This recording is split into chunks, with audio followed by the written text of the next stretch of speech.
NCERT Magnetism and Matter, question number 5.23. A sample of paramagnetic salt contain 2 into 10 to the power 24 atomic dipole. Each dipole moment इतना. Okay, किसी sample में अगर total हम लोग magnetic dipole moment का बात करें, टोटल मैग्नेटिक डाइपोल मोमेंट कितना हो जाएगा?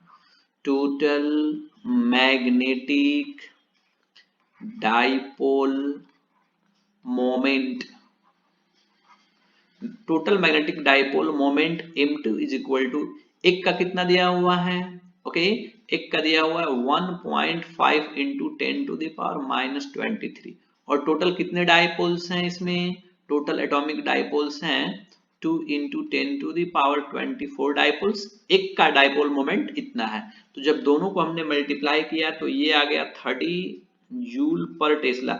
ये हमारा आ गया टोटल. अब बोला जा रहा है कि दैट सैंपल जिसके पास इतना मैग्नेटिक डाइपोल मोमेंट है, okay, is placed under the homogeneous magnetic field. इसको हमने मैग्नेटिक फील्ड में रखा और कितना टेम्परेचर पे?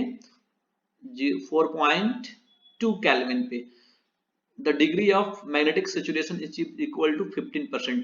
ओके, इसके अंदर 15% सैचुरेशन आया जब हमने इतना मैग्नेटिक फील्ड में और इस टेम्परेचर पे रखा.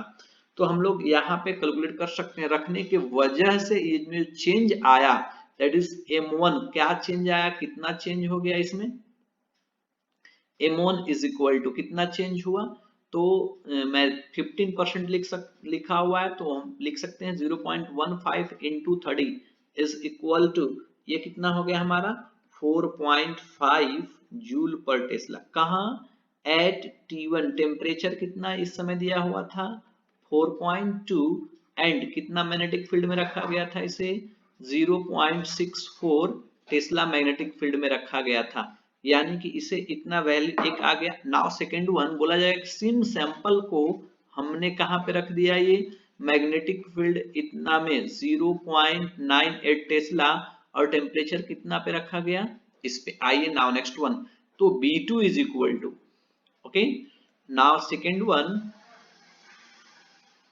इसी सैंपल को B is equal to second times कितना में रखा हमने? 0.98 में और टेस्ला में, और टेम्परेचर कितना पे रखा हमने? 2.8 केल्विन के हमने टेम्परेचर पे रखा, that is the T2. Okay, तो इस केस में कितने उसके अंदर मैग्नेटिक डाइपोल मोमेंट होंगे ये हमें कैलकुलेट करना है.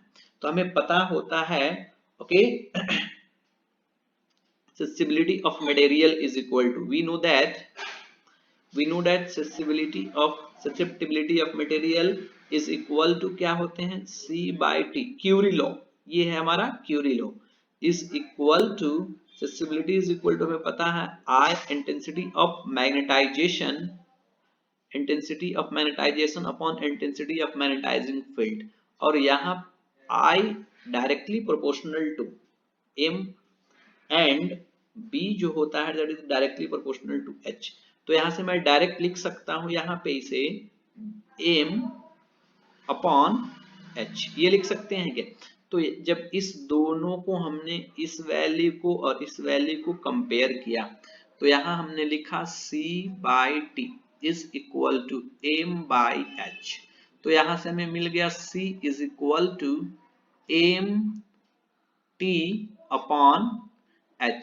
दिस इज द ये क्या था? Curie constant. तो कांस्टेंट जब ये वैल्यू होगा तो हमेशा क्या होगा? कांस्टेंट. तो मैं लिख सकता हूं mt upon H, constant first part का, और mt H किस पार्ट का? सेकेंड पार्ट का. तो यहां से मैं लिख सकता हूं m1 t1 upon h1 is equal to m2 t2 upon h2. हमें कैलकुलेट क्या करना है? m2.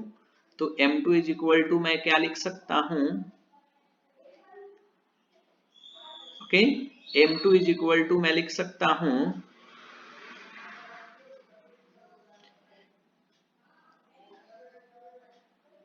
And you excuse me, this is the directly proportional to B.